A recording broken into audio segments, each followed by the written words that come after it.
Boa noite, ouvintes da Rádio Cultura Online Brasil. Boa noite, ouvintes da Rádio Internacional Lusófona. No ar, mais um programa Culturas e Identidades com Loriel Rocha. O tema do nosso programa de hoje é a Olimpíada dos Globalistas Internacionais. Como todos sabem, ontem foi a abertura das Olimpíadas no Brasil, no Rio de Janeiro. Nós gostaríamos de conversar com vocês sobre aspectos simbólicos, sinais de cultura simbólica que estão presentes, largamente presentes nesta Olimpíada. Todos esses sinais são sinais em perfeito acordo com aquilo que nós chamamos de, sem entender muito bem a que o termo se refere, nós chamamos de nova ordem mundial. Rapidamente, o que é a nova ordem mundial? A nova ordem mundial é um projeto globalista de hegemonia, que vem sendo, hegemonia do mundo, portanto, que vem sendo conduzido por três grupos distintos, portanto, com agendas distintas, que podem, de certa forma, ser classificados do seguinte modo: a agenda globalista do grupo de Bilderberg, que é o grupo que controla o sistema financeiro internacional. Este grupo não tem nenhuma relação com o capitalismo. Esse grupo entrou, fez fortuna dentro do capitalismo, e o seu objetivo precípuo agora é destruir o capitalismo para criar um socialismo estatizante sob o controle de megacorporações. Portanto, o capitalismo que nós vemos, ele está sofrendo ataque, né? O sistema financeiro internacional, portanto, não ligado aos bancos, né, não possui nenhuma relação com o capitalismo internacional. Esse é um grupo, conhecido vulgarmente pelo nome de Grupo de Bilderberg. O outro grupo é o grupo eurasiano, que é o grupo russo-chinês. Portanto, é o grupo do sistema do movimento comunista internacional.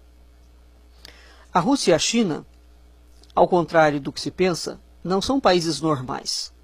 São dois países controlados por sistemas secretos. Aliás, é o único caso, é a primeira vez na história da humanidade em que um serviço secreto, com um poder monumental, altamente perigoso e violento, controla um país. Então, a atual FSB é a antiga KGB, né? É esse sistema que controla a Rússia. O Vladimir Putin é funcionário da FSB. O mesmo vale para a China. Então, todos esses burocratas arquimilionários são as figuras invisíveis que controlam o projeto eurasiano. E o terceiro projeto é o projeto Califado Internacional, né? Portanto, é um projeto do mundo árabe, que pretende preparar o mundo para a vinda do 12º imã, que é o imã Mahdi. E esses três grupos lutam, portanto, pela hegemonia do mundo global. Quando se fala em nova ordem mundial, pensa-se que o sistema será implementado. Não, ele já está implementado em fases avançadíssimas. Eles operam através de acordos internacionais. A ONU entre outras, e os países, os congressos, as legislações dos países, que foi construída a partir da Revolução Francesa, o mecanismo de penetração e de acordo desses projetos é feito de uma forma absolutamente legal. Eles não atuam na ilegalidade, muito pelo contrário. Eles atuam de uma forma profundamente legal, né? Fazendo leis, comprando congressistas, promovendo todo tipo de corrupção possível e imaginável. Não é sem explicação e sem razão profunda a razão pela qual os graus de corrupção nos estados, nas empresas, nos países, aumentou a 10ª potência do século XX em diante. Sempre houve corrupção no mundo. Sempre houve, evidentemente. Né? Agora, o que nós assistimos em escala mundial, notadamente no Brasil, né, as cifras são tão astronômicas que o indivíduo entra num estado de paroxismo e não consegue entender que aquilo já não é corrupção mais. Né? Todos os casos, vamos falar especificamente do Brasil, não nos interessa o resto do mundo, porque é mais ou menos da mesma forma. Todos os casos, o grau de corrupção que o Brasil envolve e os casos de corrupção que vêm sendo desvendados e as cifras que vêm sendo colocadas, né, elas ultrapassam qualquer capacidade imaginativa. Quando a gente pensa que somente um diretor de uma mega empresa como a Petrobras roubou, um diretorzinho pequeno, um indivíduo, um mero lambe-botas, roubou por volta de 200 milhões de reais, o que não terá sido isso para o pagamento daquele diretorzinho? Isso é o que ele confirmou naquela operação, fora o resto que ele tenha roubado. Então, a partir disso, nós já temos uma ideia do que significa esse esquema. Né? Portanto, esse esquema não é meramente um esquema de corrupção. Tratar isso como um esquema de corrupção é simplesmente uma figura de linguagem que oculta, que tem como objetivo ocultar do grande público outras operações. Mas o que nos interessa aqui? Aonde que essas agendas internacionais atuam? Portanto, elas atuam de uma forma legal. Né? A brecha da lei que foi implementada pela Revolução Francesa é o modus operandi dessas organizações que são, repito, absolutamente legais. Elas operam legalmente dentro dos países e são protegidas. Né? E esse é o objetivo. Eles vão construindo dentro dos países cada vez mais leis que vão protegendo as ações desses cartéis. Então são pouquíssimas empresas no mundo, pouquíssimas transnacionais, que controlam praticamente tudo. No Brasil, por exemplo, se nós pararmos para pensar, 95% dos produtos que nós compramos no supermercado é controlado por 10 empresas. Somente 10 empresas. Isso já nos dá uma ideia absolutamente assustadora da letalidade e do grau de periculosidade desses criminosos internacionais. Muito bem. Uma das formas, como é que essa gente foi se implantando no poder? De um modo legal. Como é que você destrói o sistema? Há várias formas de operacionalizar e de destruir um sistema e de tomar o governo. Durante muito tempo, as guerras eram os meios oficiais de fazer isso. Guerra física, você levava o homem, então um homem contra outro homem, investindo em armas, tomava-se o poder. Isso não existe mais. A tomada pelo poder, exceto em casos esporádicos, mas perfeitamente coordenados, de incitação de guerra, são táticas de guerrilha na modernidade, a tomada de poder vem sendo feita através do viés cultural. Eles tomam de assalto a cultura dos povos, pervertem a cultura dos povos, né? E dentro dessa perversão existe, sobretudo, a adulteração dos símbolos daquelas culturas. Né? Porque a cultura é aquilo que sustenta uma civilização. Portanto, é altamente eficiente, ao invés de você levar homens com tanque de guerra, você atacar a cultura por dentro. As 3 agendas desses 3 projetos de hegemonia do mundo global não coincidem. Ou elas coincidem e elas entram em comum acordo para destruir 3 coisas precisamente. O Ocidente cristão não é qualquer coisa dentro do Ocidente, é só o Ocidente cristão. O Ocidente cristão, Israel e os Estados Unidos da América do Norte. Por quê? Porque hoje o americano representa a maior parcela, a maior fatia de cristã do mundo. Não é o Brasil. O Brasil é o país que possui o número maior de cristãos na América Latina. Mas esses cristãos não são devotos, né?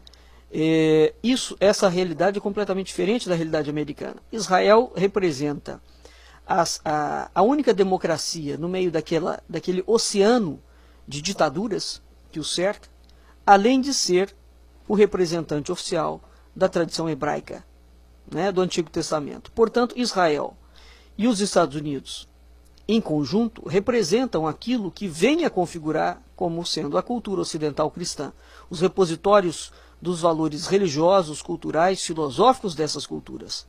Ora, o projeto hegemônico desses três grupos é precisamente destruir a cultura ocidental cristã, né? E não basta, portanto, destruir a cultura ocidental cristã sem ir diretamente nas bases dessa cultura. Essa é a razão pela qual eles aparelharam a Igreja Católica, Romana e Latina, não é? Com comunistas infiltrados dentro da igreja. Os livros sobre isso são vastíssimos. Um livro que é clássico para contar o problema que surge a partir disso é o Concílio Vaticano II, de Roberto de Mattei, que é um concílio. Esse Concílio Vaticano II é absolutamente emblemático, porque é precisamente quando o Papa João XXIII se nega peremptoriamente a condenar o comunismo.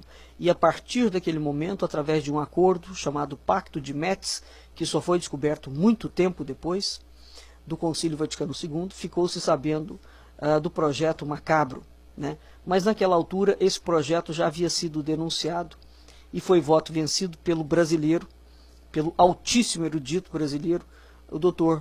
Plínio Correia de Oliveira. Então, esse livro do Roberto de Mattei, O Concílio Vaticano II, é um livro absolutamente vital para quem quer se inteirar dessa parcela de penetração e de destruição dos valores da cultura ocidental cristã. Mas, muito bem. Então, vamos analisar, portanto, a apresentação daquela Olimpíada. Nós vamos pegar somente uns tópicos, alguns poucos tópicos, mas que são extremamente elucidativos. Conforme nós havíamos falado, esse grupo, para destruir a cultura, lança mão de táticas culturais, né? Então, para além da perversão da linguagem e da inserção de temas absolutamente mentirosos, pervertendo a história dos povos, eles empregam uma tática que foi criada pelo Instituto Tavistock, sediado em Londres, um filiado, um braço da Sociedade Fabiana, que é precisamente aquele modelo de política que o senhor Fernando Henrique Cardoso segue, chamado socialismo democrático, né, ou a social-democracia. É a chamada terceira via, da qual Tony Blair, Fernando Henrique Cardoso e o senhor Bill Clinton, por exemplo, tornaram-se exemplos paradigmáticos desse processo. Então, o Instituto Tavistock criou, há muitas décadas atrás, criou e incentivou estudos da chamada disfunção cognitiva. O que é a disfunção cognitiva? A disfunção cognitiva funciona da seguinte forma. Os comunistas entenderam, os comunistas da linha bolchevique e menchevique, que é a linha fabiana, entenderam que, e os globalistas também, entenderam que para destruir uma cultura, você não é eficiente que você a destrua falando mal dela. Essa forma cria uma rejeição e um embate. Então existe uma outra forma de você destruir a cultura de um povo. Que forma é essa? É precisamente criar um processo coletivo que se chama disfunção cognitiva. A disfunção cognitiva é o seguinte: ele nunca vai falar para uma mulher, por exemplo, que ela não pode abortar. Ele jamais critica qualquer ideia ou qualquer fato. A disfunção cognitiva só funciona no coletivo. Isso é um adendo muito importante dentro da disfunção cognitiva. E é preciso que vocês tenham isso em vista, porque isso é precisamente o que foi feito no projeto na abertura das Olimpíadas aqui e vem sendo largamente empregado em todos os projetos desses 3 grupos globalistas internacionais. Então eles não falam que uma mulher não pode abortar. O que eles vão fazer? Eles vão trazer uma moça que está grávida e que quer abortar, por exemplo, colocá-la no meio de um grupo. Daí a ideia da técnica de terapia de grupo ou de técnicas grupais, não é? Hoje toda empresa tem técnicas de grupo, né? Aliás, é proibido o indivíduo pensar isoladamente, ele só pode pensar em grupo, porque o grupo o leva a acatar uma ideia contrária à ideia da pessoa. E a pessoa sente-se constrangida de ir contra o movimento do grupo. Isso é a paralaxe cognitiva.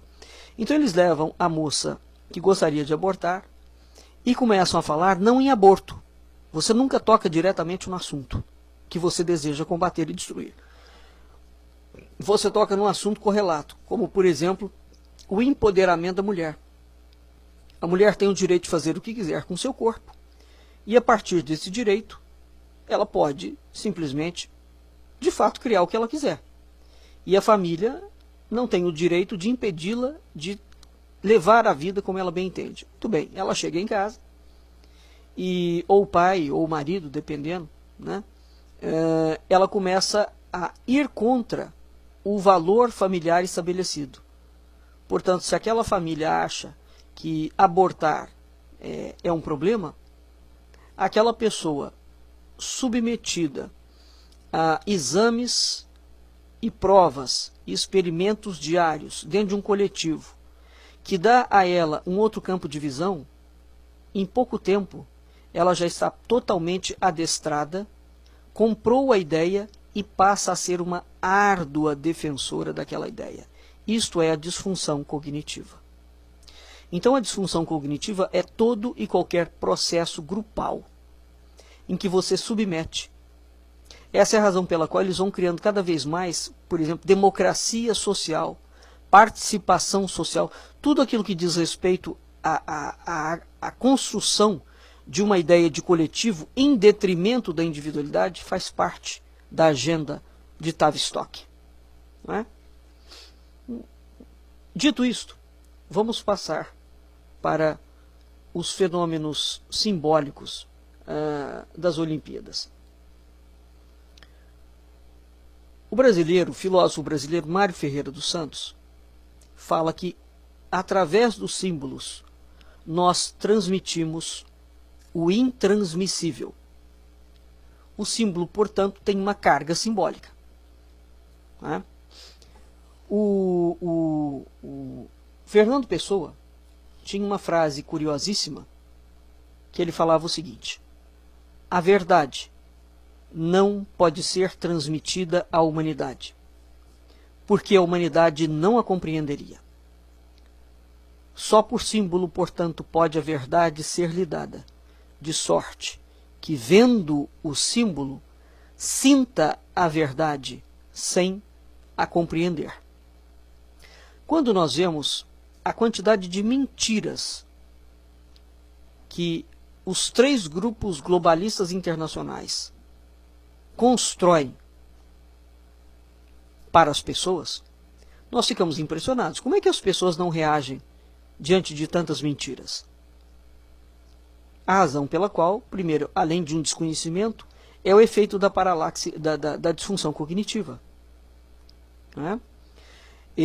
Vamos aqui entender como é que funciona a composição do saber. Né? A filosofia é a busca da unidade do saber na unidade da consciência. E vice-versa. Isso é a definição da filosofia. Então, o que faz a filosofia? Ela traz o saber. Agora, esse saber tem que gerar autoconsciência. E essa consciência tem que ser individual. Portanto, todo saber que não gera autoconhecimento, autoconsciência, e que a pessoa não fica dono da sua vida, né? Ou seja, um saber que faz o inverso, que tira a autonomia da consciência e que torna a pessoa massa de manobra, não é saber. É outra coisa, é manipulação. Isso se chama reengenharia social. né? Isso é o que está sendo aplicado em larga escala no mundo inteiro para criar o projeto da nova ordem mundial. Essa gente só opera através da inversão da definição da unidade do saber. Então, tudo que o homem moderno não pode é ter unidade do saber na unidade da consciência. Do que se compõe o saber? O saber se compõe dos seguintes pontos. Como é que nós conhecemos alguma coisa? No primeiro nível, essa informação que nós obtemos do mundo é através dos nossos sentidos. Os sentidos internos e os sentidos externos. Não? É através do olho, do ouvido, da boca, da fala, etc., que eu vou aprender alguma coisa do mundo, seja com o meu professor, seja comigo mesmo, com a minha experiência de vida. Isso é a composição mais rasteira da aquisição do saber. O segundo ponto. Todo ser humano possui estruturas inatas, diretamente condicionadas pela forma do corpo humano. Né? Estruturas que não são dadas por nenhuma universidade. A gente nasce com elas. Né? Uma terceira forma da composição do saber. Então, isso tudo é como é que o saber se forma. Uma vez que os dados vão entrando na minha cabeça, esses dados vão criando registros, e esses registros vão sendo organizados na memória. Daí a preocupação de Platão e dos gregos com a remembrança. Não é? Era a alma que lembrava. Então todo o registro é organizado na memória. Então, como é que você, quando você vê uma samambaia, como é que você sabe que é uma samambaia? Isso registrou no seu campo de memória. Um quarto nível, que é um nível profundo. As estruturas simbólicas transmissíveis. Não existe nenhuma cultura no mundo que seja prescindida de cultura simbólica. Nenhuma. Né? Nós não vamos falar hoje o que é uma cultura simbólica. Portanto, isso é o que compõe o saber. Relembrando. Então, como é que você aprende? Você aprende através dos seus sentidos. Você aprende porque o seu corpo está habilitado a fazer com que você aprenda. Portanto, não é o governo que te habilita. É Deus que te habilitou. A natureza que te habilitou. Tudo que você aprende fica registrado na sua memória. Né? E você tem estrutura simbólica transmissível. Portanto, você tem uma psique, vamos falar dessa forma, onde existe um campo de arquétipos, Jung já mostrou isso claramente, né? Que estão perfeitamente adaptados para capturar o símbolo. E uma coisa que os comunistas, os globalistas descobriram, é que quando você suprime a carga simbólica de um povo, você destrói a memória dele. E a partir disso, você pode introduzir naquela memória o que for. Esta é a forma de atuação da disfunção cognitiva, entre outras técnicas. A perversão dos símbolos. Né? Então, quais são as divisões do saber? Portanto, o saber divide-se também em 4 linhas. A sua memória pessoal. Você foi para a escola e adquiriu uma coisa. Então você tem uma memória daquilo que você estudou. Se você nunca foi para a escola, não tem problema, você tem memória assim mesmo. Você tem uma experiência pessoal. Você vive a sua vida e a sua vida é uma experiência. Essa experiência é conhecimento. Né? Então quando você junta a memória do que você aprendeu e consegue incorporar a memória do que você aprendeu, transformá-la na sua experiência pessoal, quando você pensa assim, eu tenho fé em Deus. Quando você pratica essa fé, você fez isso. Você pegou a sua memória pessoal e personalizou a memória. Você tornou-a uma experiência pessoal. Num nível mais profundo, você tem uma estrutura simbólica que assimilou. Né? Você é cristão. Qual é a carga simbólica do cristianismo que você assimilou quando você estuda, por exemplo, o mundo do cristianismo? Qual é a carga simbólica que você assimilou com os valores da sua família? O seu pai era um homem íntegro e ético. Qual é a carga simbólica? Quais eram os sinais Quando ele devia alguém, ele tirava o último dinheiro do bolso e pagava aquela dívida, e mesmo deixando a família em dificuldade financeira? Sim, isto, por exemplo, é uma estrutura simbólica assimilada. Então, quando você ficar adulto, aquela experiência do seu pai, se você assimilou de fato, ela se transformará numa experiência pessoal, sua, assumida, personalizada, e você será tão íntegro e ético quanto o seu pai. Daí a importância da cultura e dos valores da cultura. Um quarto nível são as estruturas simbólicas produzidas. Portanto, você mesmo passa a ser um ente produtor de um saber simbólico. Vejam que, vou repetir, das quatro divisões do saber, 2 lidam com carga simbólica. A memória pessoal, a experiência pessoal, a estrutura simbólica assimilada e a estrutura simbólica produzida. Muito bem, como é que agem esses grupos, esses 3 grupos que tentam controlar o mundo? Destroem a sua memória pessoal, não te permitem ter uma memória personalizada, você só pode ter memória coletiva, destrói a carga simbólica da sua cultura, de onde você nasceu, e faz com que você assimile uma outra carga simbólica que eles vão produzir. Você não tem estrutura simbólica produzida, você passa a ser somente um macaco que repete os termos. É o reflexo condicionado de Pavlov. Né? Então, quando você ouvir tocar aquela música, é como o cachorrinho de Pavlov. Quando toca a música, ele urina. Né? Então, eles criam um tipo de saber, mas um saber completamente desconectado. E um saber completamente anômalo, porque ele é um saber que não diz respeito à pessoa humana, mas ele só funciona em termos coletivos. Pois, muito bem. Dito isto, vamos voltar, portanto, para o que nós assistimos ontem. A abertura das Olimpíadas foi um primor de excelência tecnológica de primeiro mundo. A demonstração de tecnologia ali foi absolutamente impecável, lindíssima, inquestionável. Né? Uma coisa de primeiro mundo. No entanto, nós temos que considerar o seguinte: aquilo foi um show de tecnologia. Foi tanta tecnologia que o excesso de tecnologia foi um contraponto ao vazio da mensagem. Não havia mensagem nenhuma, exceto as seguintes. Primeiro, nós temos que levar em consideração que todo este projeto das Olimpíadas foi urdido pelo governo comunista do Partido dos Trabalhadores. Foi exatamente Lula da Silva que criou 3 mega-eventos sequenciais dentro do Brasil: o PAN, a Copa e as Olimpíadas. Durante esses 3 mega-eventos, o grau e o sistema de corrupção que foi criado foi algo inimaginável. E isso não é corrupção, repito, faz parte do desmonte do capitalismo mundial. Né?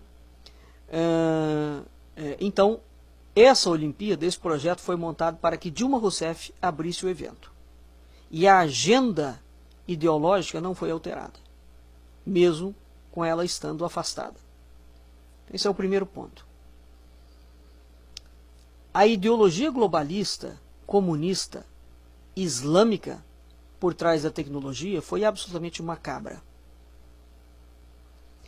E a agenda defendida pelos organizadores do evento foi absolutamente fiel ao projeto globalista da nova ordem mundial. Então, vejamos aqui alguns pontos que merecem um destaque. Quem criou o espetáculo? Isso foi, sem sombra de dúvidas, um espetáculo de marketing olímpico. Vamos nos lembrar que, curiosamente, os maiores os maiores investidores em propaganda e em marketing foram precisamente os comunistas. Curiosamente, não foram os capitalistas, foram os governos comunistas. Não há um único governo comunista socialista que não lance mão de uma propaganda massiva, editorial, publicitária, linguística, etc, etc, etc. Ora, se o sistema deles é tão bom, por que eles têm que lançar mão de um marketing massivo para fazer as pessoas comprarem a ideia que eles pretendem vender? Porque é uma coisa curiosa, quando o produto é naturalmente bom, a população reconhece a qualidade do produto inerente a ele. Se eu como um pão bom, bem feito, eu não preciso de nenhuma propaganda me falando para vender o pão. O pão é bom e eu compro. Não é? Então nós vemos que aqui existe uma prática muito comum. Né? No Brasil, por exemplo, já está mais do que comprovado a prática criminosa das agências de marketing produzindo políticos que são verdadeiros fantoches. Né? Então a estratégia do marketing político no Brasil ela é altamente desenvolvida. Haja visto os roubos, os financiamentos de campanha e os desvios de verba para arcar com esses custos de propaganda. Quem são os diretores do espetáculo? Fernando Meirelles. Quem é Fernando Meirelles? É o diretor da companhia, esse cara foi o diretor da campanha da Marina Silva. Ele é o dono da O2. No dia, ontem, ele soltou no Twitter dele um aviso dizendo que a direita ia pirar com a abertura do evento. Porque a abertura do evento ia ter vários temas, para não dizer todos, os temas ligados à proposta do comunismo internacional, da esquerda internacional. Tal como o empoderamento da mulher, o que eles chamam de valorização dos excluídos, e vai por aí afora toda essa bobageirada neolinguística que essa gente criminosa criou, do Tavistock. Né? Então, ele já avisa que o que nós vamos assistir, e é gravíssimo isso, dado que ele é simplesmente o cérebro operante do marketing. Né? Andrucha, que é o sócio da Conspiração Filmes. Quem sabe o que é essa Conspiração Filmes sabe efetivamente a qualidade de filmes comunistas e esquerdistas que essa gente produz. Daniela Tomás, que é a filha do Ziraldo. Né? Então esses são os diretores do espetáculo de marketing. O currículo das empresas e das obras desses caras falam por si só. Né? Isso é um tipo de símbolo. Então, você tem, nos próprios organizadores, eles foram escolhidos precisamente porque eles são comunistas. E vão traduzir em linguagem midiática, lembrando Fernando Pessoa, a verdade não pode ser transmitida à humanidade porque a humanidade não a compreenderia. Só por símbolo, portanto, pode a verdade ser lhe dada, de sorte que, vendo o símbolo, sinta a verdade sem a compreender. Se você substituir a palavra verdade pela mentira, você tem a exata coisa que faz o Tavistock. Né? Então, a verdade não pode ser transmitida. Assim como a verdade não pode ser transmitida, leia-se, a mentira pode ser transmitida através dos símbolos. Né? A falsidade pode ser transmitida através dos símbolos. E é isso que acontece. Né? Então, qual foi a mentira transmitida? Primeiro, esta de que é um espetáculo para o Brasil. Não, é um espetáculo de comunistas e para comunistas. Segundo, na mesma linha, todos os músicos e apresentadores do evento são comunistas ou esquerdistas. Porque não existe esquerda, é preciso que diga o nome correto do boi. Né? Aquilo que se chama esquerda é ou comunista, ou nazista, ou fascista. As músicas que não eram comunistas, como por exemplo os funks, são uma apologia pura ao submundo do crime. Então elas não são diretamente comunistas, mas elas estão diretamente ligadas ao projeto da violência da nova ordem mundial. Né? Uma das coisas curiosas que nós vimos a nível de carga simbólica é o seguinte: Gisele Bündchen anda com um vestido absolutamente elegante. Gisele Bündchen tem uma beleza e uma classe internacional absolutamente reconhecida e notória, né? Coloca Gisele Bündchen para fazer o maior desfile da sua vida, anda por 100 metros, sei lá quanto tempo, ao som da música da Garota de Ipanema, de Tom Jobim. Aquela figura de Gisele Bündchen desfilando como se estivesse não numa passarela, mas indo de encontro, como se estivesse entrando num castelo medieval para uma festa clássica, chiquérrima, contrasta com a música de bossa nova de Tom Jobim. Para essa gente, bossa nova é música clássica. Então vejam que a ideia foi passar, a mensagem foi passar uma ideia de classe. E eles colocam a ideia de classe com uma música de bossa nova, que é tudo menos clássica. Nesse quesito, por exemplo, eles jogaram, vamos dizer, Heitor Villa-Lobos e Ekel Tavares na lata do lixo, porque para essa gente Tom Jobim é clássico, Heitor Villa-Lobos e Ekel Tavares jamais foram clássicos. Por outro lado, esses mesmos criadores desse evento portentoso acham, ou querem fazer achar, que funk de traficante é música popular. Ou seja, o que é música popular? Ora, música popular autêntica e fidedigna é, prestar apenas alguns exemplos: Pena Branca e Chavantinho, Sai Guarabira, Vicente Celestino, Alceu Valença, Altemar Dutra, Clara Nunes, Elis Regina, e vai por aí afora. Almir Sater, né? Então, no entanto, eles falam que o funk é que é a música popular brasileira. Portanto, joga para os quintos dos infernos também a verdadeira música popular brasileira.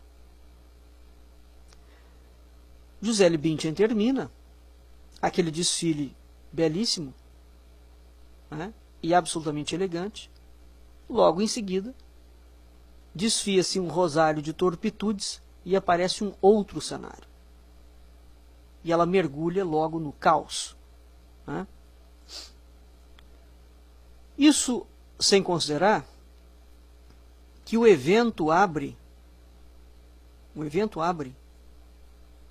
com um determinado compositor cantando o hino nacional brasileiro como se fosse bossa nova. Quanto a isso, não há nem o que falar, porque não se trata de uma mera interpretação. Isso já é outra coisa acerca do hino nacional brasileiro, né? Ele canta sozinho. Em nenhum momento o estádio é convidado a cantar. É uma locução isolada, baixa, um violão triste. E é curioso, porque não ecoou em nenhum momento pelo estádio. Um outro ponto simbólico, uma carga simbólica muito curiosa, foi o excesso de cor vermelha. A cor comunista por excelência, nas luzes e nos fogos. Esse excesso de cor vermelha ou de tom amarelado, o vermelho e o amarelo são tons quentes, né? Isso pode passar ao incauto a ideia de que essa escolha dessa cromática foi um chamado ao calor do momento, portanto a paixão pelo esporte, ao ardor dos artistas. Nada disso, nada. Essa é a cor por excelência que gera um entorpecimento dos sentidos. E é curioso também, porque sobre o vermelho há um outro viés. O vermelho sempre foi a cor clássica da nobreza, da realeza, desde tempos imemoriais. é a cor dos papas, por exemplo, é a cor dos reis, é a cor da mais alta dignidade, dentro do poder sagrado, do poder temporal e do poder espiritual. É curioso que um partido criminoso, um movimento criminoso como o movimento comunista, resolva lançar mão, daí a estrela vermelha do PT também, não é? Da cor vermelha, para simbolizar a sua origem e a sua trajetória. Então, aqui também eles se apropriam da milenária e veneranda tradição que confere ao vermelho uma cor de espiritualidade profunda e pervertem esta cor e a transformam num poder temporal imerso em crimes medonhos. Portanto, a cor vermelha, o excesso de cor vermelha nas luzes dos fogos, não é um chamado à paixão pelo esporte. Essa cor é comunista, lembrando que Dilma Rousseff era a mulher que estaria ali, abrindo, Pezão, Eduardo Paes. Então a cor foi diretamente direcionada aos senhores globalistas internacionais, a quem esse grupo que produziu isso deve reverência e presta obediência. Um outro sinal. Quem acompanhou as Olimpíadas até o final, o desfile das delegações, então, para além do excesso de vermelho, segundo os jornais, todas as roupas foram desenhadas por estilistas internacionais, inclusive a de Cuba. É curioso isso, não é? Um país ditatorial que sempre falou muitíssimo mal do capitalismo, vai à França, numa das mais altas casas e mais caras casas de grife europeia, para construir o figurino de esportistas comunistas. Não é? A quantidade de vermelho nas roupas das delegações de vários povos foi altamente sugestiva. A quantidade de roupas verde e amarela dos países africanos ultrapassou o mais que sugestivo. Vocês podem achar que isso é meramente uma figura de retórica, lê do engano. Curiosamente, o verde e o amarelo nunca fez parte do cenário internacional. O verde e amarelo sempre foi identificado com o Brasil. É a cor da bandeira do Brasil desde a época do Império. Não é?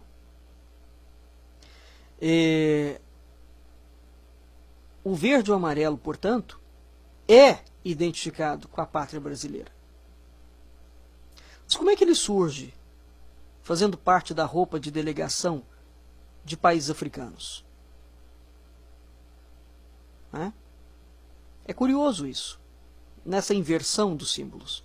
Nós só vamos entender isso se a gente tiver em vista alguma coisa mais à frente, que vai acontecer mais à frente no cenário, que é a grande mentira que o governo comunista do PT está criando, que é o seguinte: a trajetória cultural do Brasil está diretamente ligada à África e não ligada a Portugal. Não é? Então esta inversão das roupas, da cor das roupas, apresentando uma África verde e amarelo, ao invés do Brasil, há muito o que se falar nisso.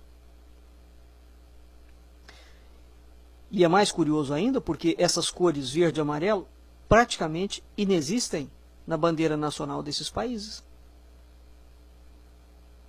Vocês poderiam falar, foi uma interpretação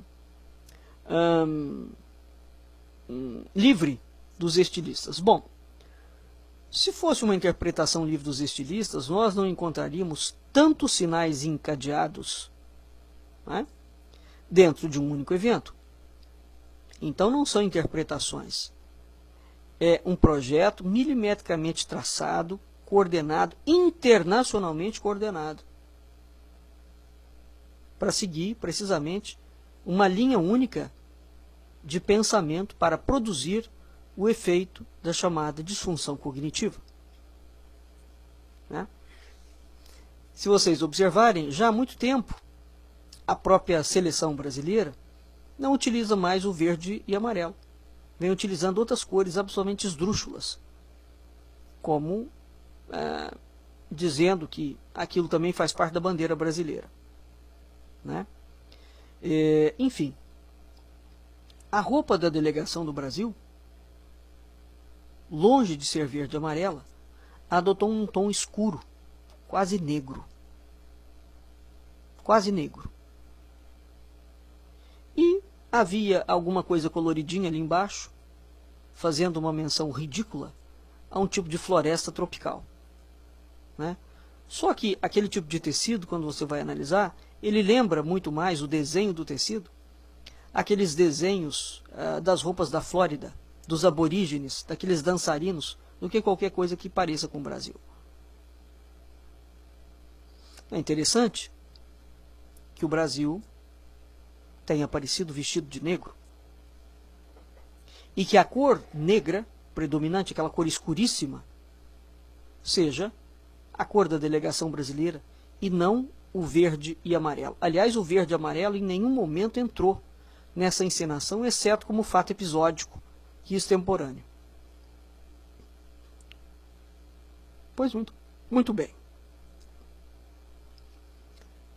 Na segunda parte, nós vemos algumas coisas absolutamente complicadas, que é o seguinte: nós vamos só fazer menção a isso e vamos partir para o intervalo, depois nós voltamos para complementar. Na segunda parte, nós vemos uma apresentação que tentou recuperar, entre aspas, a história da origem do Brasil, do desenvolvimento econômico, social e cultural do Brasil da seguinte forma. Na seguinte sequência. Explodiu no chão um mundo de micróbio, de unicelulares, dizendo que daqueles micróbios surgiu a vida. Né? Já há uma inversão aqui, porque o micróbio não dá origem à vida. A vida é que dá origem ao micróbio. Mas não vamos deixar essa questão de biologia evolutiva para lá. Então tem um mundo de micróbio, de unicelulares. Unicelulares são os seres mais primitivos que existem. Por exemplo, uma ameba é um ser unicelular. Né? Então é o tipo de sistema nervoso mais primitivo que existe. Desses micróbios surgiu a vida e surgiu a floresta amazônica. Foi nessa sequência. Em seguida, apareceram índios. Sai uma quantidade de índios emergidos dos micróbios, que essa foi a mensagem. Índios emergidos dos micróbios. E eles vão construindo grandes ocas. Além daquela construção das grandes ocas, que teoricamente está simbolizando a cultura indígena, eles não conseguiram mostrar mais nada, né? Num terceiro momento, aparecem 3 naus de perfil absolutamente agressivo, portuguesas. O narrador fala que são naus portuguesas invadindo o Brasil, porque o Brasil não foi descoberto por Portugal, o Brasil foi invadido por Portugal. Esta é a tese que já vem sendo defendida em livros escolares do PT há muito tempo. O Brasil foi invadido por Portugal. Então, aparecem 3 naus. Essas naus invadem os navios, que eram aquelas ocas bonitas, saídas dos micróbios, e eles entram dentro das ocas, os navios entram dentro das ocas, como destruindo a cultura. Né? Até que um índio encara um português, e um português com um ar extremamente olímpico e egocêntrico, olha do alto para baixo, botou o português um pouquinho mais alto, para o português olhar para o micróbio índio, de cima para baixo, como quem dizendo que era superior, né? O fato é que a nau entra ali dentro e destrói completamente a cultura indígena, né? Ora, é a primeira vez na história de uma Olimpíada, o presidente de Portugal estava presente como um dos chefes de estados. É a primeira vez que um país faz um incidente diplomático desse porte. Primeiro, mentindo sobre a história. O Brasil não foi invadido por Portugal, não é? Segundo, o Brasil, enquanto nação, é uma construção portuguesa. Não é uma construção indígena, não é uma construção africana. E terceiro, mesmo que o Brasil tivesse invadido Portugal e matasse todos os índios, o que também não é verdade, dentro de um evento internacional desse porte, você não vai fazer uma descortesia dessa, não é? No mínimo, há um certo protocolo diplomático em relação a determinadas coisas. Então, mas a diplomacia brasileira já foi para o lixo da história há muito tempo, desde o momento em que esse maldito Partido Comunista entrou no poder, que eles não respeitam nada. Nada. Então há esta, mais do que crítica, né, esta desconstrução na presença do presidente de Portugal. O Brasil foi invadido por Portugal. Bom, se o presidente de Portugal de fato não se pronunciar oficialmente, é algo curioso. E certamente não o fará, a não ser que seja provocado, né, por algum jornalista. Porque certamente ele deve ter entendido a mensagem que estava ali. Mesmo porque o narrador falou claramente que aquilo significava a invasão de Portugal. Depois apareceu os negros. Quando os negros aparecem, até então os índios, a aparição dos micróbios indígenas e dos portugueses, não há nenhum cultivo ali. Portanto, não há nenhuma herança brasileira, nenhuma herança que os índios e os portugueses em conjunto deixaram para o Brasil.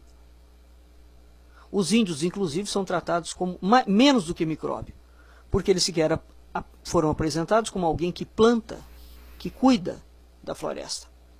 Quando os negros aparecem, o chão inteiro do Maracanã transformou-se num campo de cultivo, completamente retalhado, como quando você está sobrevoando de avião, você passa pelas áreas de agricultura e você vê aquelas faixas de cores completamente diferentes, que são os campos de cultivo.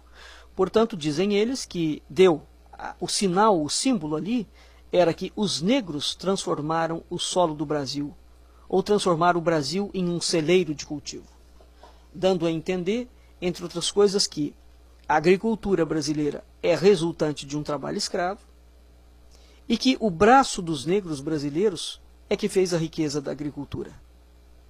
Mais uma vez, avança-se e inventa-se uma história que nunca correspondeu à realidade, porque todas as documentações brasileiras, né, provam exatamente o inverso. Os negros, quando vêm como escravos, e não vêm só para o Brasil, né, vai para o mundo inteiro. Aliás, é preciso que se ressalve, porque isso é um tema espinhoso, do qual ninguém gosta de tratar, não são os europeus que inventam a escravidão. Não é? Quando os europeus, aliás, chegam à África, no século XVII, século XVIII, século XVI, a escravidão já corria à solta dentro da África há muito tempo. Os historiadores, notadamente os historiadores brasileiros, recusam-se a falar da escravidão de dentro da própria África.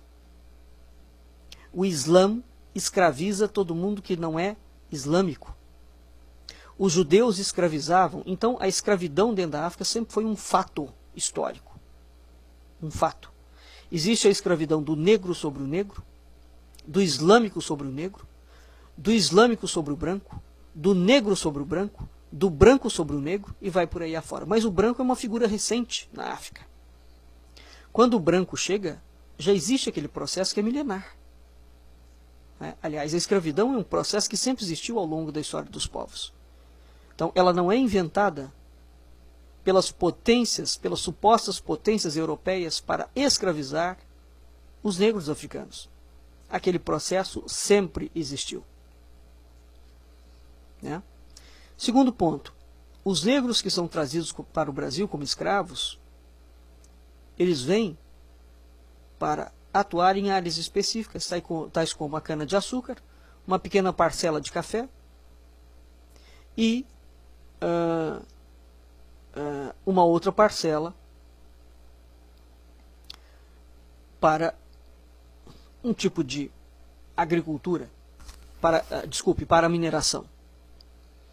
Portanto, o grande afluxo do tráfico negreiro no Brasil ficou presente quase restrito a Minas Gerais, Bahia, Pernambuco e parte do Rio de Janeiro e alguma parte de São Paulo. Não foi negro para o Rio Grande do Sul, por exemplo, escravo. Para o Paraná, para Santa Catarina, para Goiás, para o Espírito Santo, para Manaus, para Rondônia. O Brasil tem inúmeros estados. Não chega a 1/3 dos estados o afluxo do tráfico negreiro. Então, de onde é que saiu esta pujante ideia de que os negros é que construíram o Brasil rural? O Brasil rural é uma construção, em primeiro lugar, portuguesa e indígena. Em segundo lugar, os negros entraram, sim, como mão de obra escrava. Em terceiro lugar, e muito mais do que os negros, a quantidade imensa de imigrantes de todas as regiões do mundo que vieram lavrar e cuidar da terra. Imensa. Aonde é que nós podemos falar que existe a grandíssima presença negra? Do Mato Grosso do Norte e do Sul até o Rio Grande do Sul, passando por Paraná e Santa Catarina. Se a gente for ter uma margem ali. Todos esses imigrantes são europeus. Então, que palhaçada é essa? É para repetir o discurso do politicamente correto. E é curioso, porque a própria Mary Del Priore, historiadora, fala que o governo inventou essa proposta do MEC para falar da grandíssima presença negra no Brasil, impactando a cultura e a civilização brasileira, e não há estudos no Brasil sobre isso. E não há mesmo. Nunca foram feitos. Os estudos que são feitos são coisas pontuais. Nem os clássicos e lindíssimos e belíssimos livros do acadêmico Alberto Costa e Silva, que nunca analisou a África por dentro da África. Sempre analisou a história do negro brasileiro sobre a perspectiva positivista, marxista-leninista que a Academia da República criou. Portanto, a própria análise da presença do negro no Brasil é absolutamente adulterada. Adulterada. Segundo ponto, outro ponto.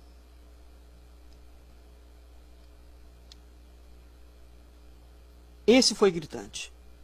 Então, os três povos que ajudaram a formar o Brasil: os micróbios indígenas, os invasores portugueses, os negros, que criaram todo o cenário de agricultura do Brasil,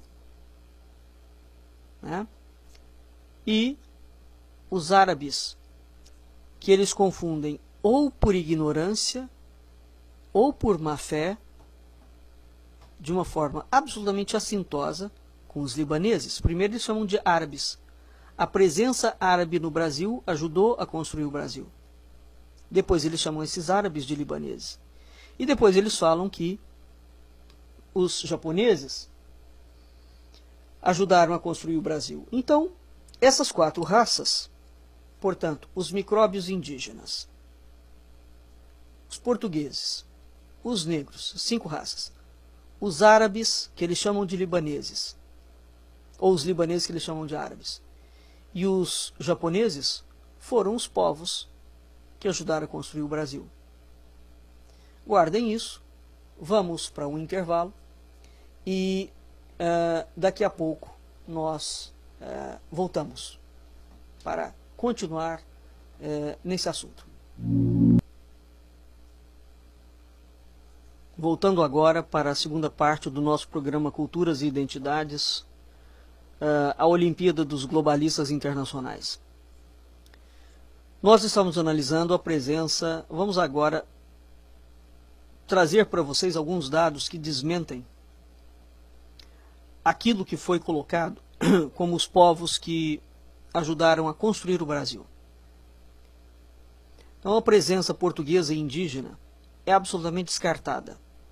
Aliás, os índios, repito, são apresentados como saindo dos micróbios.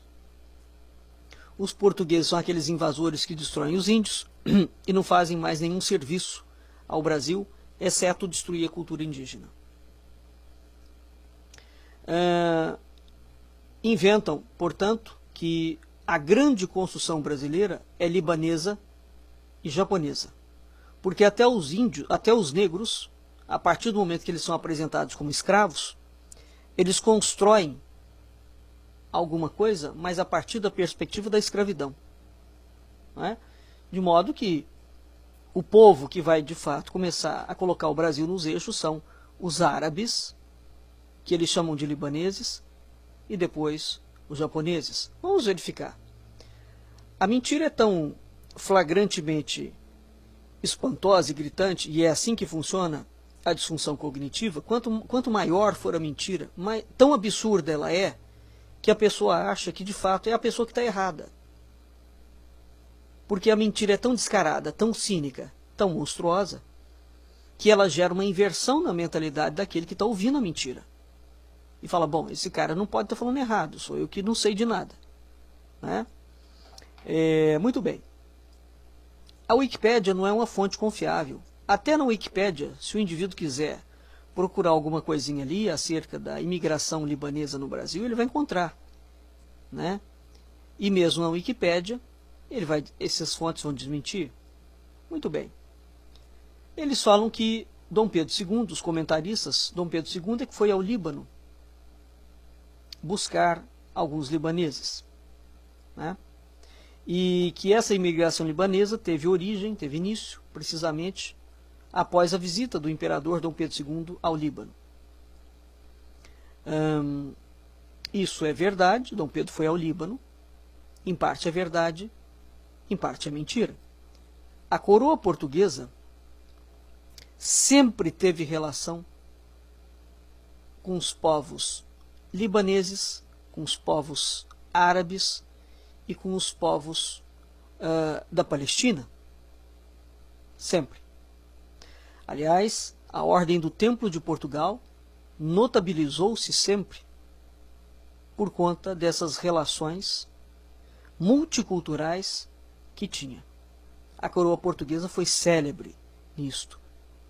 Né? Portanto, não é Dom Pedro II que inaugura isso, como se Portugal nunca tivesse tido um larguíssimo histórico. A história de Portugal desmente largamente esse fato. Primeiro, libaneses não são árabes. Né? Os imigrantes libaneses que vieram para o Brasil, portanto, entram no Brasil libaneses, não entram árabes. Árabes é o Islã. Os imigrantes libaneses que vieram eram cristãos.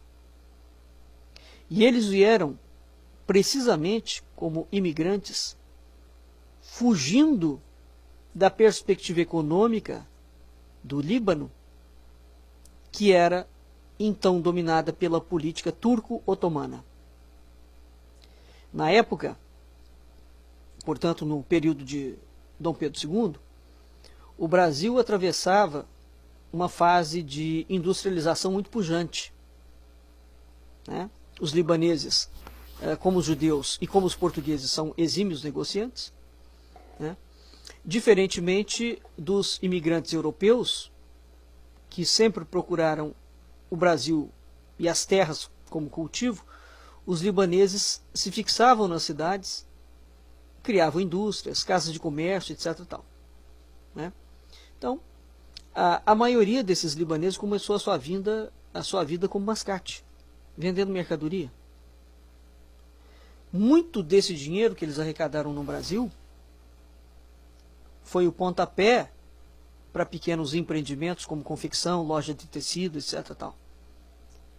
E muito desse dinheiro ajudou ao desenvolvimento do próprio Líbano, porque esse dinheiro voltou e ajudou na construção de hospitais, de escolas, de bibliotecas no Líbano.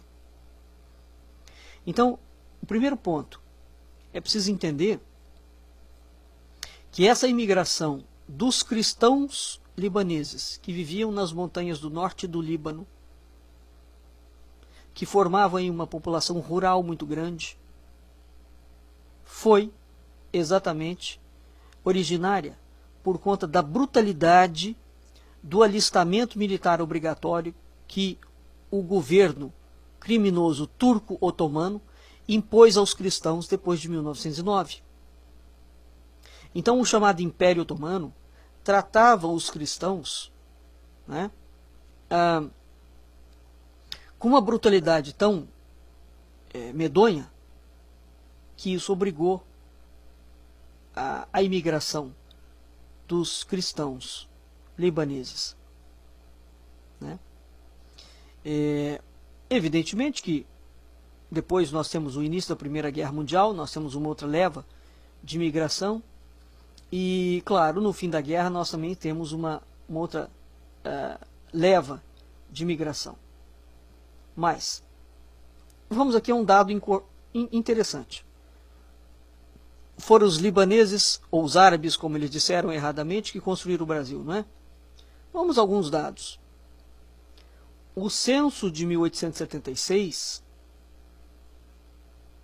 tem que a primeira vez que aparecem sírios e libaneses no Brasil, o censo menciona 3 turcos na cidade do Rio de Janeiro e no Rio Grande do Sul. Essa imigração foi muito lenta, foi absolutamente irregular. Portanto, entre, por exemplo, o período de 1871 a 1891, o Brasil registrou a entrada de 156 sírios e libaneses. Mas quem eram esses indivíduos? Esses indivíduos que entraram eram, na realidade, escoteiros. O que é um escoteiro? Era uma gente que vinha para sondar o país e determinar se o imigrante deveria vir para o Brasil ou escolher algum outro país.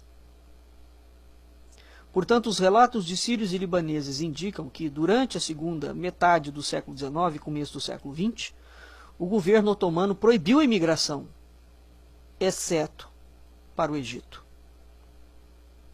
Essa proibição tornou-se muito mais rígida por volta de 1900, quando o Império Otomano se viu envolvido numa série de guerras coloniais nos Balcãs. Tá? Portanto, nós vamos considerar que esse dado do censo, então 156 sírios e libaneses vieram para o Brasil no final do século XIX e início do XX, e 156 libaneses é que constroem o Brasil. Nós não estamos aqui falando da força e do valor da cultura libanesa, hein? Nós estamos falando aqui de números e da mentira. Evidentemente que esse povo deu o seu contributo, mas não foi o contributo de construir o Brasil como nação. O Brasil como nação é uma construção portuguesa. Construção portuguesa. Gostem os comunistas disto ou não. Agora, existe um outro ponto, e aqui é o ponto mais grave, pelo qual eles fizeram apologia aos árabes e depois disseram que os árabes são libaneses. Bem, é consabido que, pela lei do Islã, se o Islã pisou, em primeiro lugar, em um país, aquele país, mesmo que tenha sido conquistado por outro país, pertence ao Islã. Então, o Islã tem direito de reconquista sobre o país. O que nós vemos foi o que nós vimos foi um discurso descarado, criminoso, de tirar a descoberta do Brasil da mão de Portugal e transferi-la para os árabes. Porque, uma vez comprovada essa descoberta, o Islã tem direito legal sobre o Brasil. Isso é o que está por trás daquele pequeno fato curioso de que os árabes e depois os libaneses construíram o Brasil. Nós temos inúmeros políticos de origem libanesa. Para citar apenas alguns, inúmeros, atuais, hein? O próprio presidente da República, Michel Temer. Tasso Gereissati, ninguém sabe. O José Ribamar Fiquene, que foi um ex-governador do Maranhão. O Jorge Raj, que foi ministro da Controladoria Geral da União. O próprio Paulo Maluf. O Vadi Damus. O Antônio Ais, um dos maiores eruditos do Brasil. O Jorge Neto. O Adib Jatene, que foi ministro também. O Pedro Simon. O José Farré, que foi ex-prefeito de Santa Maria. O Antônio Salim Curiati. O Paulo Abiakel, da Fiesp. O Geraldo Alckmin, governador atual de São Paulo. Gilberto Kassab, ex-prefeito. Fernando Haddad, atual prefeito de São Paulo. Ibrahim Abiakel, que foi ministro. Jamil Haddad. Alfredo Buzad. Simão Jatene. Almir Gabriel. Esperidião Amin, do Espírito de Santa Catarina. O Paulo Souto. O Dionísio Age. O escritor Milton Ratum. O publicitário Roberto Dualib. O falecido colunista social Ibrahim Suede, para citar alguns nomes atuais de descendentes de libaneses. Libaneses. Claro que a culinária, a língua, algumas palavras árabes não foram assimiladas no Brasil por conta da cultura libanesa. Essas palavras, como o arroz, o almeida, né, o algodão, veio da língua portuguesa trazida por Portugal, exatamente em razão da grandíssima amizade que a coroa portuguesa sempre teve com o Líbano e com os cristãos do Oriente. Porque o cristianismo que vigora em Portugal não é latino, é bizantino. Os libaneses são maronitas, é a igreja maronita do Líbano. Essa gente criminosa, mentirosa, mente, portanto, né, quando os fatos desmentem. Vamos agora aos japoneses. Muito bem. Com relação aos japoneses, então, a coisa realmente foi terrível. A imigração japonesa no Brasil começou no início do século XX. Foi feito um acordo entre o governo japonês e o governo brasileiro. Atualmente, o Brasil abriga a maior população japonesa fora do Japão. Mas isso é atual. Né? Ora, a imigração japonesa no Brasil se iniciou em 1908, quando aquele célebre navio, o Kasato Maru, aportou em São Paulo, trazendo 781 lavradores para trabalhar nas fazendas do interior de São Paulo.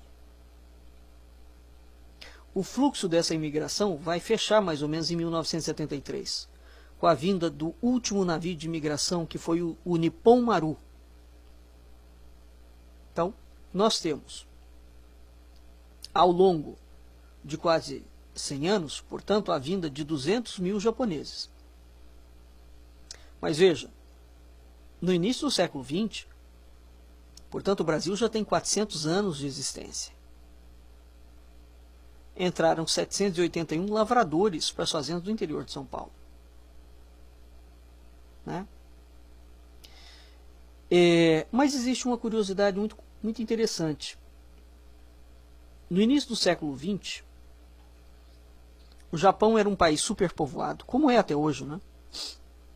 E o país estava isolado do resto do mundo, porque durante 256 anos do chamado período Edo,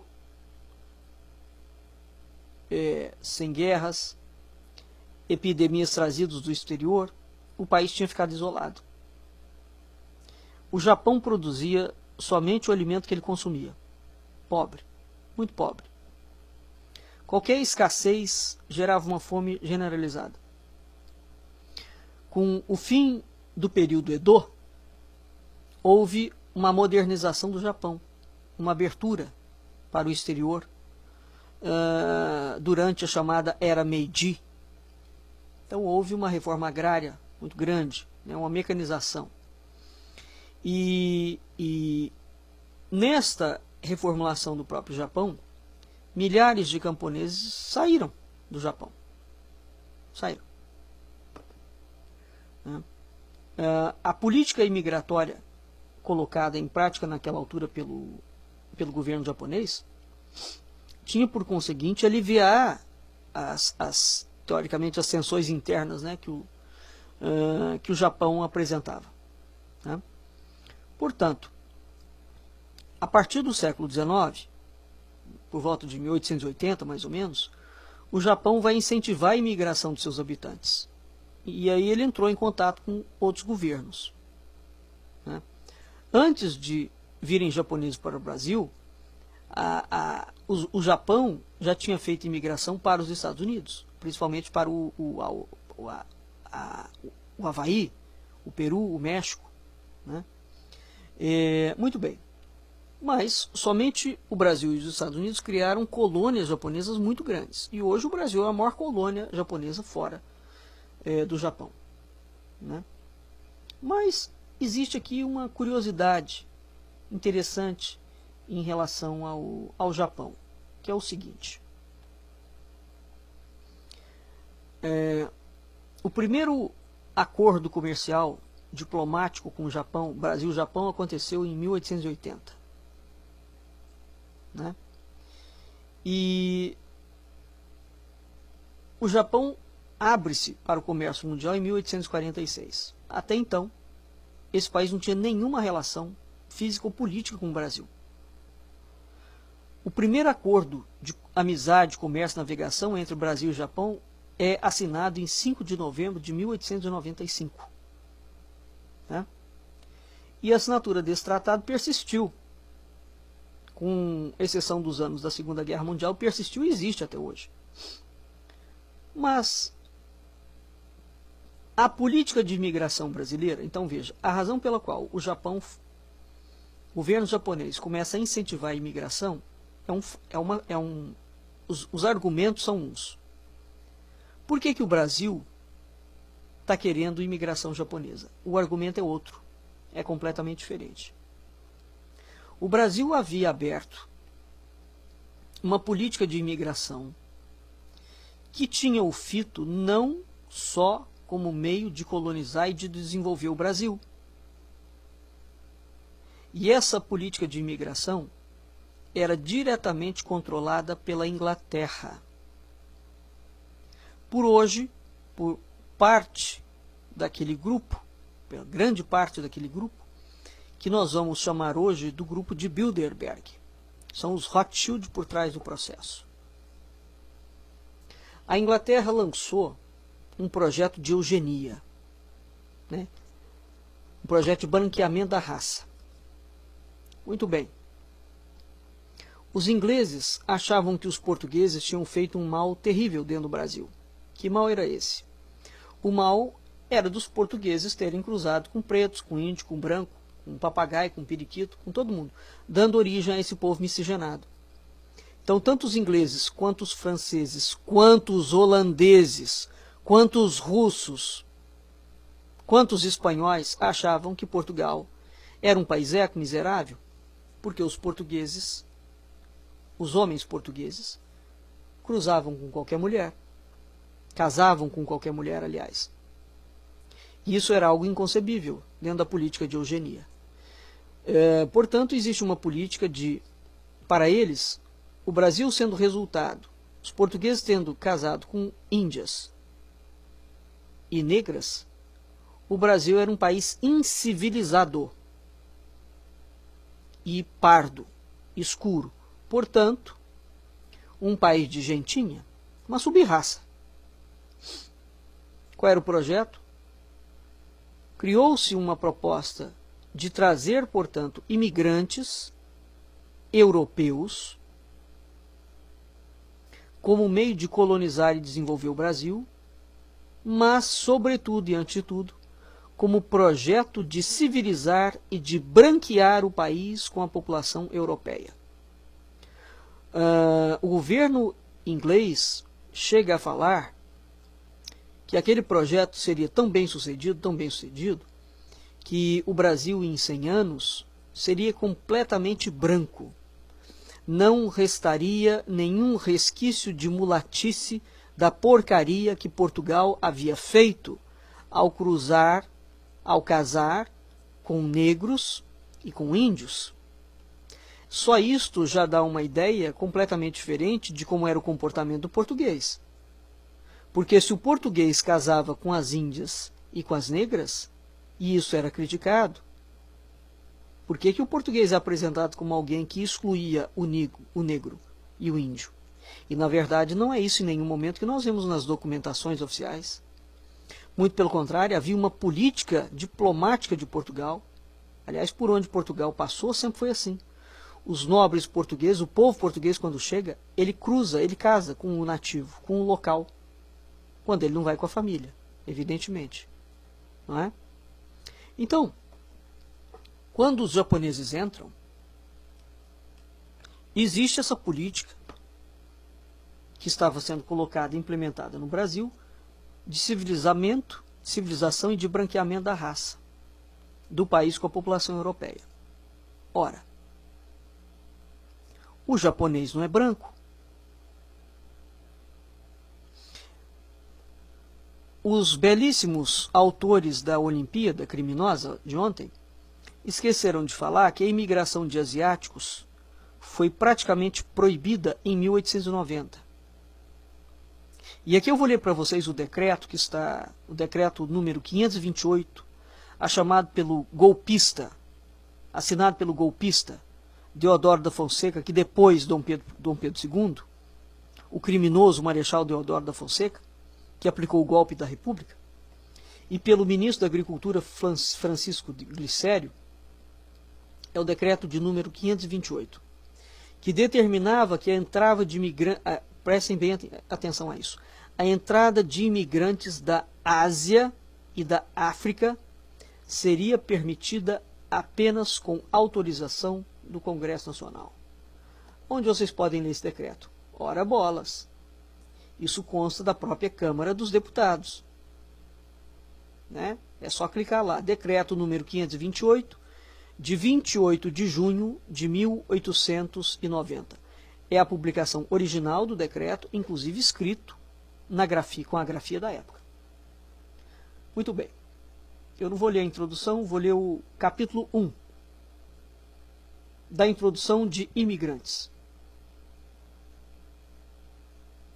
Artigo 1º.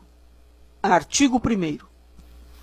É inteiramente livre a entrada nos portos da República dos indivíduos válidos e aptos para o trabalho, que não se acharem sujeitos à ação criminal do seu país, excetuados os indígenas da Ásia ou da África, que somente mediante autorização do Congresso Nacional poderão ser admitidos de acordo com as condições que lhe forem, então, estipuladas. Isso é o capítulo 1, o artigo 1 do capítulo 1 do Decreto 528, de 28 de junho de 1890. Portanto, Os africanos e os asiáticos só podem entrar no Brasil sob a perspectiva da belíssima República com a autorização do Congresso Nacional. E mesmo assim, quando o Congresso Nacional admitir a entrada, eles só podem entrar mediante regras específicas. Portanto, não é uma entrada livre. Perceberam que eles não são imigrantes? Livres, eles não são livres. Eles só podem existir aqui dentro sob condições específicas. Eu vou ler de novo o artigo. É inteiramente livre a entrada nos portos da República dos indivíduos válidos e aptos para o trabalho, que não se acharem sujeitos à ação criminal do seu país, excetuados indígenas da Ásia ou da África, que somente mediante autorização do Congresso Nacional poderão ser admitidos de acordo com as condições que forem então estipuladas. Ora, diante disso, baseado aonde os belíssimos inventores da abertura olímpica falam que os japoneses ajudaram a construir o Brasil. É precisamente por conta desse decreto 528 que os japoneses ficarão, como eles não eram brancos, portanto eles não estavam dentro do escopo do projeto da eugenia. Os japoneses não podiam fazer o que eles quisessem. Isso criou um isolamento para a cultura japonesa brutal. E esse isolamento talvez foi a salvação da cultura japonesa. Porque ela manteve de fato os seus valores. Eles não podiam se enquadrar dentro da cultura brasileira. Era proibido por lei. A República proibiu. E essa gente cínica hoje vem falar que foi o Japão que construiu o Brasil? Junto com os árabes? Ora, sinceramente, isso é mais do que assintoso.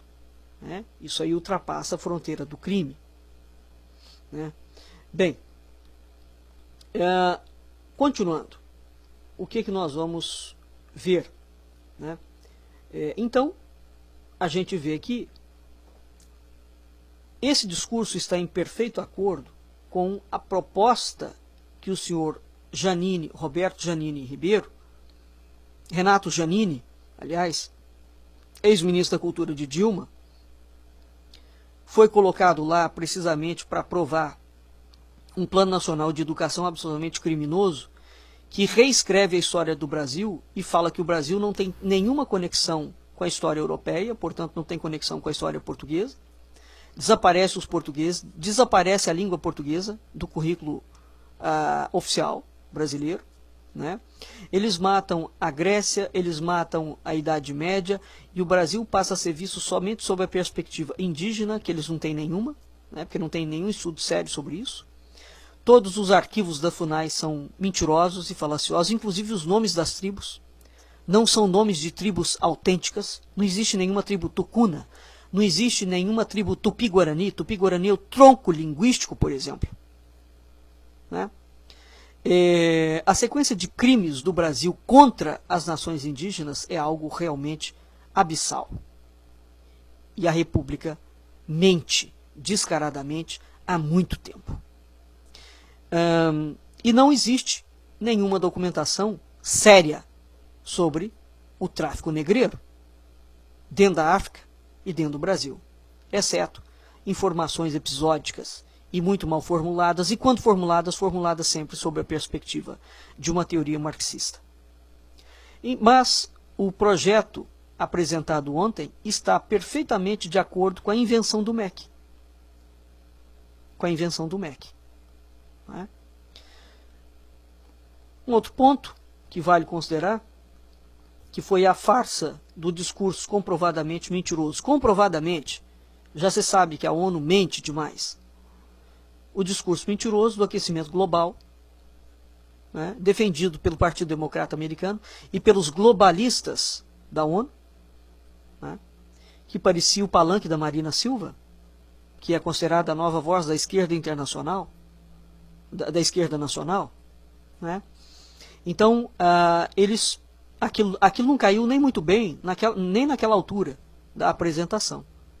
dizendo da invasão dos mares e de toda aquela história de que está havendo um aquecimento global da Terra. Mentira. Todos os dados, todos os cenários mostram exatamente o inverso. O mundo está passando por um novo processo de resfriamento, né? Há inúmeros cientistas que já vieram mostrar aonde são feitos os testes da ONU e da Unesco e desse grupo de globalistas criminosos para mentir e forjar os dados. Eles colocam as pesquisas em cima de chaminé, por exemplo. E a partir do momento que a chaminé começa a pegar fogo, claro, o dado vai estar quente, não é?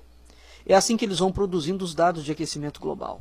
Então há inúmeros pesquisadores sérios pelo mundo inteiro que mostram aonde foram feitas as pesquisas, como é que foram feitas as pesquisas, e quando você vê aonde foram feitas e como foram feitas, evidentemente que aquilo não se sustenta. Tanto é que a ONU até hoje, a mentira é tão grotesca que a ONU nunca conseguiu aprovar nenhuma agenda, exceto o Brasil, que é um país subserviente dessa agenda desses metaglobalistas internacionais.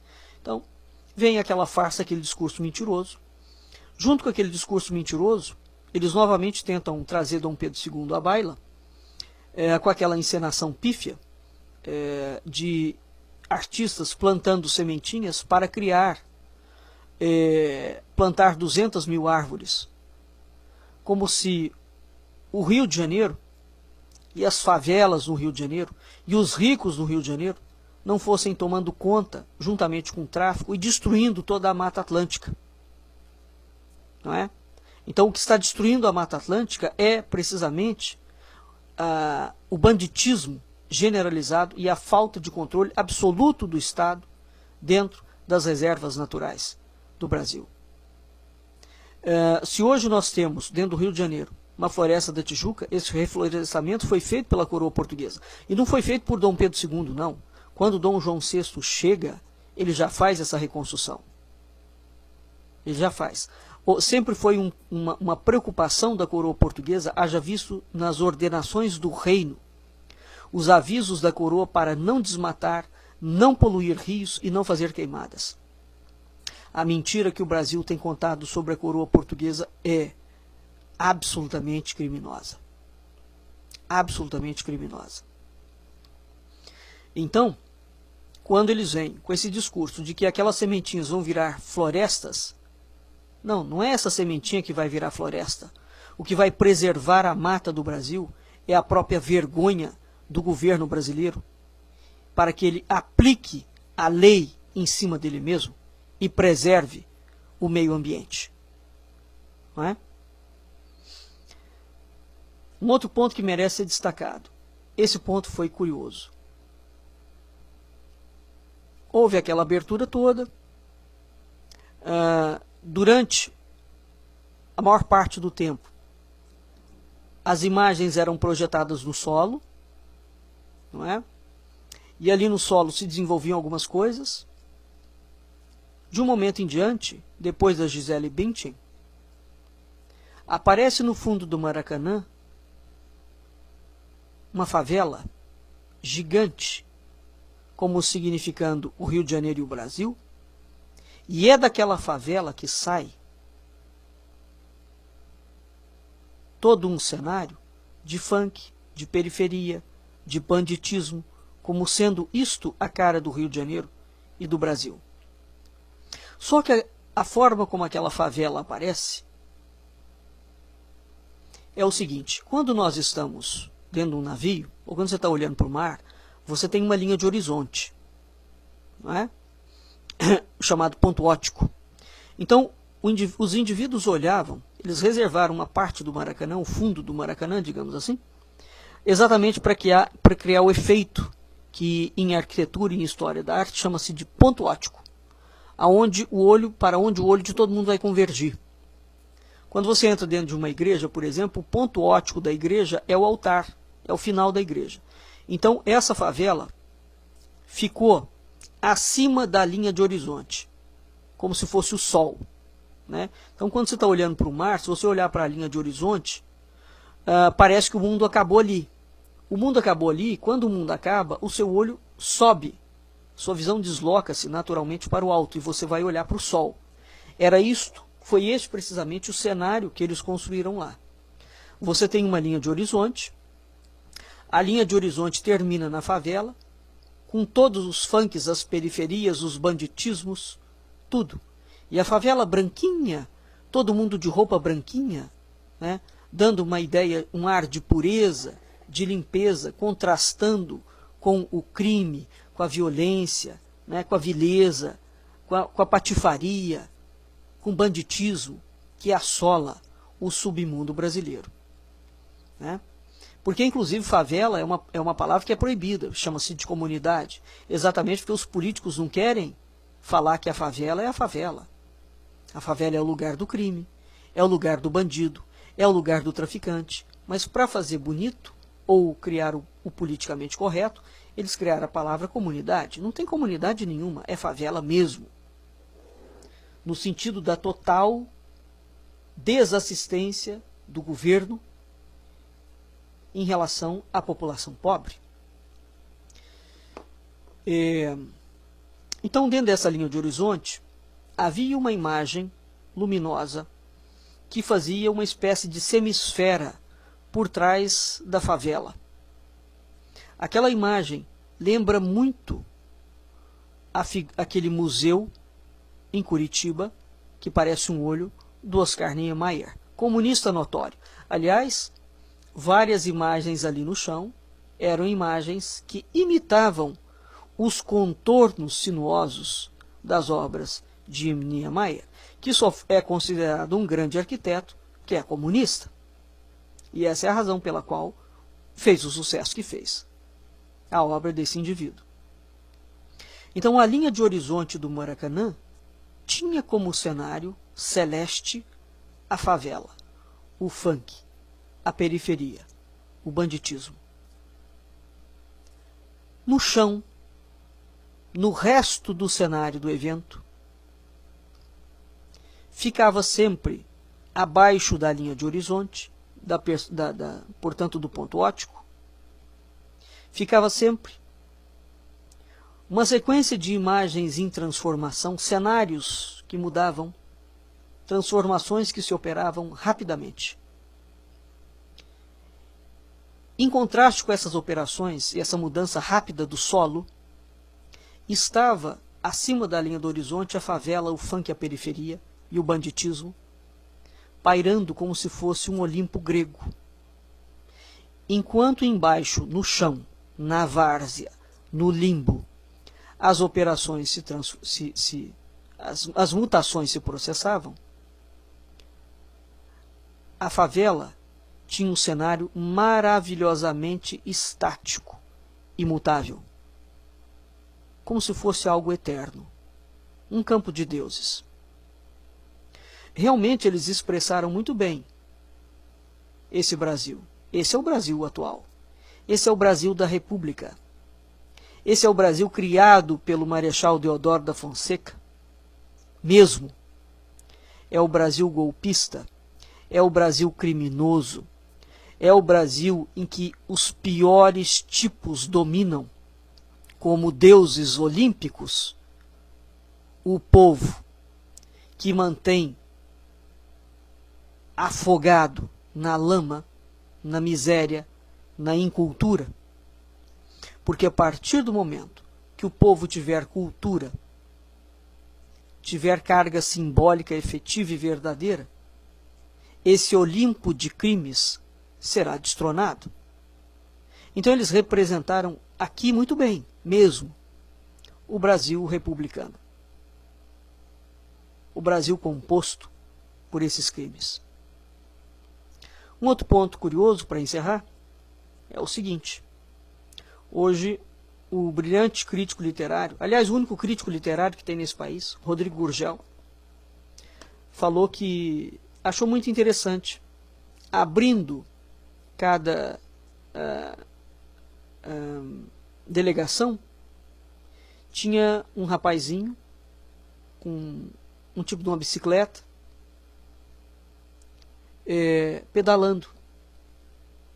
Aquilo lembrou bem, realmente, foi uma coincidência feliz com as pedaladas fiscais da Dilma Rousseff. Rodrigo Gurgel faz esse paralelo. Até nisso, eles foram interessantes e primorosos. O PT não pedalou. Pedalada fiscal, inclusive, é um eufemismo para crime contra a nação. Crime de lesa pátria, né? Que o governo não pedala. E aquilo ali que foi descrito não é uma pedalada, é crime mesmo. Banditismo alto e profundo.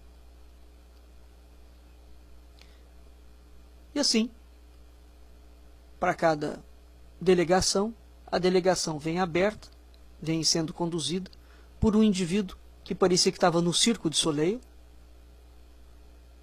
numa manifestação absolutamente grotesca de não se sabe o que, carregando meia dúzia de florzinha e abrindo a delegação. Basta somente esses pontos. Nós temos inúmeros outros que têm uma imensa carga simbólica. Quando o vídeo desta abertura criminosa dessa Olimpíada comunista for lançado, eu vou estudar ponto por ponto, minuto por minuto, tudo, todos os símbolos, tudo o que foi colocado ali, segundo a perspectiva teórica de Tavistock. Portanto, da chamada disfunção cognitiva. O que nós tivemos ontem como abertura olímpica? Nós tivemos um grande processo de manipulação de mídia comunista, globalista, para gerar a ilusão na população de que estava sendo montada alguma coisa muito brilhante. E, na verdade, aquela penetração oculta no subconsciente da população é altamente criminosa. O que houve ali foi uma propaganda sistemática e grotesca da nova ordem mundial. Quem gostou da abertura da Olimpíada globalista, muitos gostaram certamente. Exceto aqueles que estão na ignorância desses temas, só pode ter gostado aqueles indivíduos que são a reencarnação exata da política do pão e do circo da Roma imperial. A política do pão e do circo de Roma era exatamente para divertir os imperadores romanos, porque quem ia fazer o divertimento eram os cristãos, que seriam jogados na boca dos leões. Isso foi a abertura olímpica globalista do Brasil. Então, excetuando-se as pirotecnias tecnológicas, o que se viu foi uma assintosa propaganda comunista. Assintosa. Pois muito bem. Cultura simbólica é algo muito sério. Muito sério. Quando você destrói a carga simbólica, a estrutura psíquica de um povo, você só faz isso porque a sua ideia é, precisamente, dominar esse povo. Mas para dominá-lo, primeiro você destrói a cultura a qual ele pertence. É preciso conhecer a verdade para saber como se livrar da mentira. Muito bem? Vamos ficando por aqui. E até a semana que vem, no nosso próximo programa, Culturas e Identidades. Boa noite, ouvintes da Rádio Cultura Online Brasil. Boa noite, ouvintes da Rádio Internacional Lusófona. Um grande abraço, muito obrigado pela sua audiência e fiquem com a nossa programação. Até a semana que vem. Um abraço.